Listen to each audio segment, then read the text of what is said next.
Once the survivors arrive at their final destination, usually the Middle East, Asia, or North Africa, where animal welfare standards are generally non-existent, the sheep are kicked and prodded onto trucks by their ears and legs.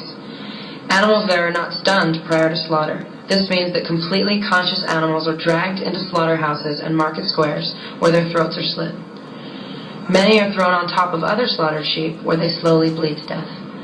This sheep, like so many others, is still conscious as her legs are hacked off, and the butchers begin to dismember and skin her. What can we do about all this? I'm here to persuade you to help put a stop to torturing and mutilating sheep by boycotting UGGs. I feel confident in doing so by consulting business2community.com, PETA.org, change.org, worddomination.com, and UGGAustralia.com. Who here owns a pair of UGGs? A lot of you.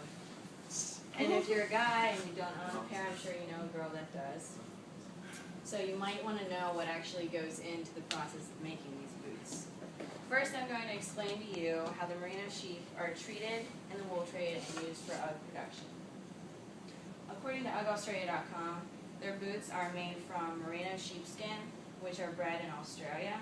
These sheep have really big folds in their skin to maximize the amount of wool that each sheep can produce.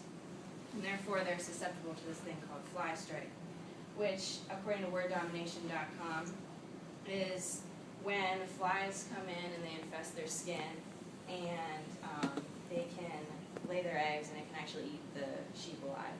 So to fix this problem, the breeders are using a procedure called mulesing, which is when they actually cut the skin from the sheep without any type of anesthesia.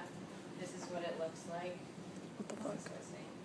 And then afterwards, this is what it looks like when the scar tissue is formed and the flies can't lay their eggs anymore. So then they are loaded onto these ships, which are filthy and disgusting, and according to business2community.com, the sheep sometimes don't even make it to the other countries because they die living in their own filth. According to change.org, uncooperative sheep are kicked and tortured and sometimes brutally dismembered and skinned alive, as you saw in the video. The living conditions and treatment of these sheep are inhumane and truly horrifying.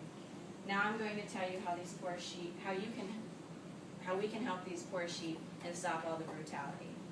According to business2community.com, UGG makes over $330 million a quarter, and with only 1 to 2% cut in these finances using alternative methods, they can put a stop to this madness. They're